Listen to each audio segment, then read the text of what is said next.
अहिल्यानगर जिल्ह्यात 12 नगर परिषदेच्या निवडणूक प्रक्रिया ही घोषणा केली होती निवडणूक आयोगाने आणि त्यानंतर 3 नगर परिषद 1 नगरपालिकेला ब्रेक लागला होता। उर्वरित नगर परिषदेचा निवडणूक मतदान प्रक्रिया जी आहे ती आज सुरू आहे। मी शिर्डी येथील साईनाथ माध्यमिक विद्यालयात आहे आणि या ठिकाणी आपण बघू शकतो मतदान प्रक्रियेला सकाळी सुरुवात झाली आहे। मतदार राजा जो आहे आपलं मतदानाचा हक्क बजावण्यासाठी या ठिकाणी लाईनमध्ये दिसून येतोय।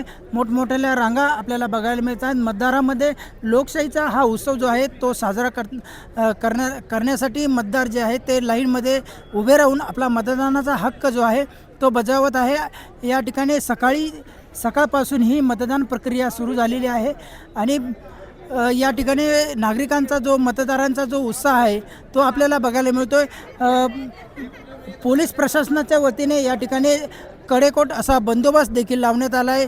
वयोवृद्ध असतील जे प्रथम तरुण आहेत ते प्रथम आपला मतदानाचा हक्क बजावणार आहेत त्यांच्यामधील जो उत्साह आहे तो देखील दिसून येतोय। तर दिव्यांग असतील दिव्यांग वयोवृद्ध व्यक्तींसाठी या ठिकाणी व्हीलचेअरची उपलब्ध करण्यात आलेली आहे आणि ते देखील आपला मतदानाचा हक्क जो आहे तो बजावताना या ठिकाणी दिसून येतोय।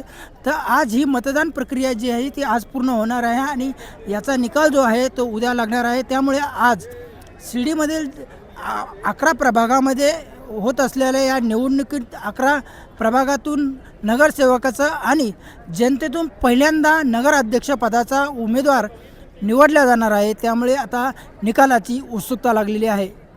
आर के न्यूज मराठीसाठी राहुल कोळगे, शिर्डी, अहिल्यानगर।